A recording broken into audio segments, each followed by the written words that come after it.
Hello everybody and welcome back. My name is Kari and today I'm doing my February book haul. Better than January, still a lot of books, so let's get into them. They're in no particular order, by the way. The first one is The Wolf of Oronyaru by K.S. Vyoso, and I bought this one entirely on the recommendation of Pierre Ford because she has really good taste in fantasy. This one is about a queen who was married via arranged marriage, and then her husband disappeared the night of their wedding, and so it's the aftermath of that. It sounds fascinating. Also, the title of the series is Chronicles of the Bitch Queen, so I couldn't say no. There was also a library bag sale that occurred in February, so a lot of these came from that as well. I was quite proud of myself though. Of the 30 or so books I bought at that sale, only about half of them were for me, which was very exciting. That said, I got Spring Pearl the Last Flower by Lawrence Yep. This is part of the Girls of Many Lands series, and this is China. I have multiple books. I have at least 5 that I can see over on that shelf. I might have bought another one that is somewhere behind me, but I don't have China yet, or didn't, and I really enjoy this series. This one is in Canton in 1857, and it follows a young girl. I'm not entirely sure what happened to her. Oh, that's pretty. But they're always in times of upheaval. So there's one set in India when they are marching for breaking away from Britain. There is one in France set during Marie Antoinette's reign, and the girl is a maid to Marie Antoinette. So I know that there will be conflict and a time of restlessness, and I'm really excited. I also bought Look to the Hills by, well, somebody. Well, I don't know who it's by, but this is the fictional, obviously, diary of a French slave girl in the New York colony in 1763. This is part of the Dear America diary series, and I really enjoy the fictional diaries. I think they give a fun glance into the times, with a grain of salt, obviously. I also got The Girl with No Shadow by Joanne Harris. Well, that's gonna cause problems. Apparently this is a sequel. Clearly I need to read more what's on the front. But this follows a woman who opens a chocolate shop in France and is determined to keep her kids safe, but then somebody else comes into her life and that person kind of shakes things down. It sounds interesting. I'm hopeful I don't actually need to read the first one, but we'll find out. Then I got Mary Called Magdalene by Margaret George. I really like Margaret George's stuff. I own several of her books. I just got Elizabeth I last month, and I've never really had a lot of interest in reading Mary Called Magdalene because, I don't know, I've heard Bible stories so many times in my life that they no longer hold water with me, really. But for all of 30 cents, which is what I got this book for in that bag sale, I thought, why not? I know I love Margaret George's writing, and maybe it'll provide a different perspective. Then I got Rumors by Anna Godberson, sorry, which is the 3rd in the Lux series. I own the first one, so now I need the 2nd and the 4th one to finish my series. But I have been looking for them for cheap, and I found one, so I obviously had to pick it up. This takes place on the East Coast, New York, yep, in 1899, and it's high society and all of the politics that come with that and the pressures, etc. This did not come from the library sale, but this is Mistress of the Throne by Ruchir Gupta, which follows Jahanara, who became the queen, or the empress, alongside her father after her mother died, which is just insane and amazing. Huh. I put my shirt on backwards. Anyway, I'm doing very well today, thank you for asking. It follows Jahanara as she is empress, and a lot of the things that restricted her because of her position and all of that.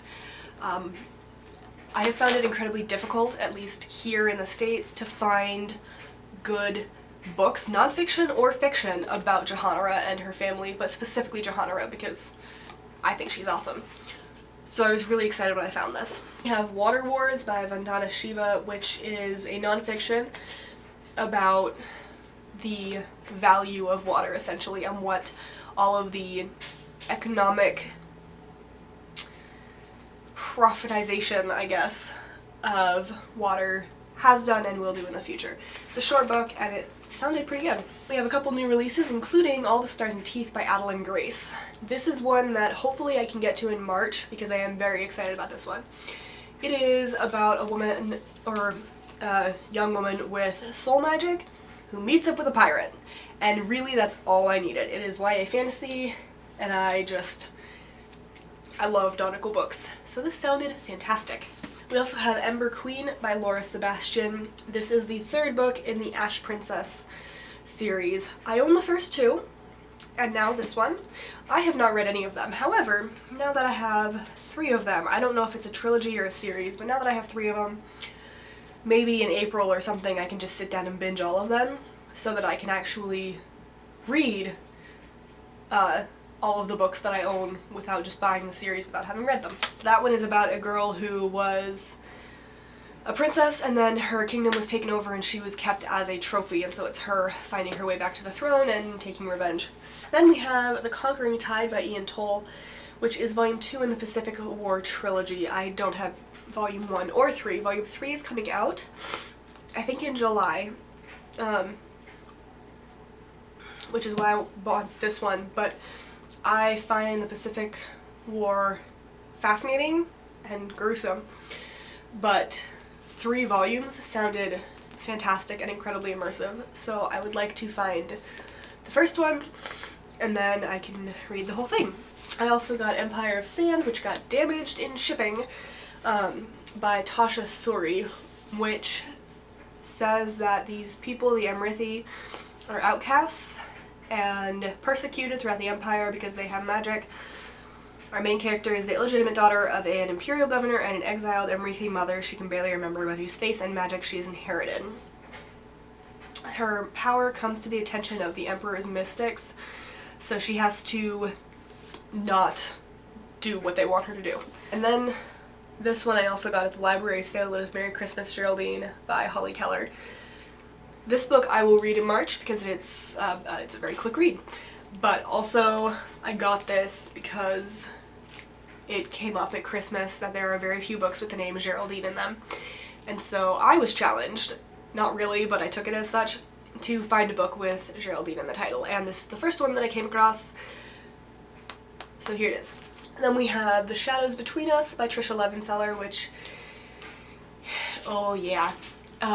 This one is about a girl who plans on marrying the Shadow King, and it turns out that things are not all that either of them thinks, and it sounds amazing. Cathedrals of the Flesh by Alexia Brew. She goes around the world finding different baths and wrote a book about it. I don't know how I came across this one, but it sounds fascinating and just so different. I got this one on sale, which is The Possessed by Fyodor Dostoevsky. This one I got because I've never heard of it before. I've heard of a lot of Dostoevsky's work. I've read several, or at least one anyway, but I had not heard of this one. And it said it's famous for accurately predicting 20th century totalitarianism. It's an emphatic howl of protest against the fervor of revolution and terrorism that gripped Russia toward the end of the 19th century. So it sounded really interesting. It's another brick of a book. I assume it's really dark and sad because that's what Russian literature is in this time period, but I really enjoy it. Then we have The 19th Wife by David Ebershoff, which is, oh yeah, that's why I got this one. This one was also in the library sale. It's 1875 and our main character has recently separated from Brigham Young, who is the leader of the Mormon Church. So she decides that she is going to crusade, essentially, to end polygamy in the States. I believe we have ended polygamy in the States. 99% sure. But sometimes we don't always officially end it, we just sort of societally and morally end it without changing the law. It's a very strange thing. But anyway, interested. In honor of my mother's love of Mary Higgins Clark, I got Just Take My Heart by Mary Higgins Clark. This author also recently died in the last 6 months, but I know my mother absolutely adores her stuff, has all of her books, and since it was, again, 30 cents, I thought I'd try it and see when my mom likes it. And then I got a whole bunch more books by Mishner. So I got Mexico by Mishner.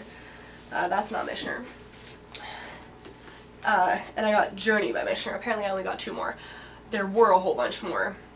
Oh, I also got Hawaii by Mishner because the one I had only had half a cover, so I got one with a full cover.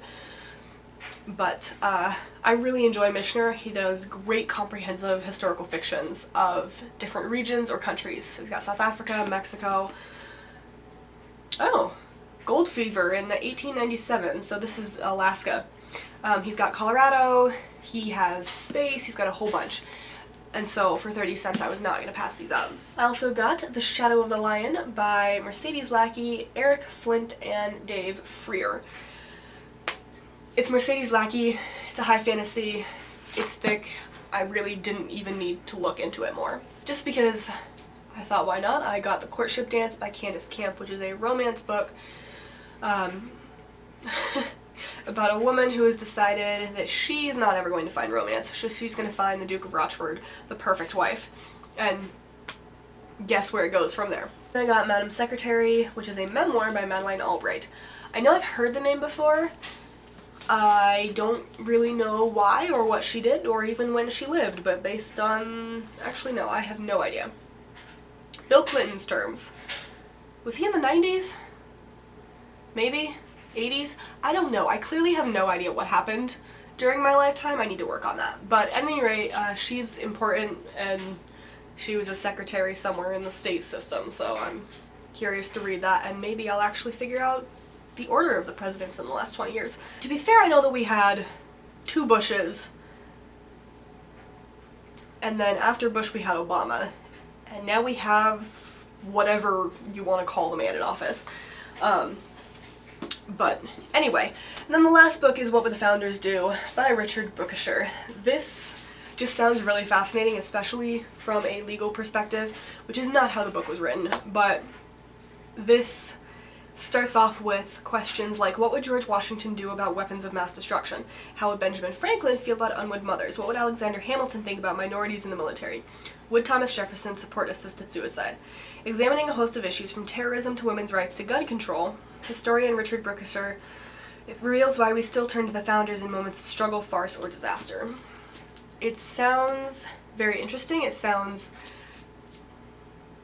I don't know. It intrigues me because there are so many different ways to read the Constitution. There's originalism, textualism, etc. And so I'm hoping that reading this will maybe, I don't know, just be interesting, honestly. Anyway, those are all of the books I got. Like I said, I actually did pretty well, especially cost-wise, because I did get about half of those either at the library, like the Founders one, or in the actual library sale. But anyway, those are all of the books I got in February. God, I can't believe February's done already. I hope you enjoyed this video, and I will see you in my next one.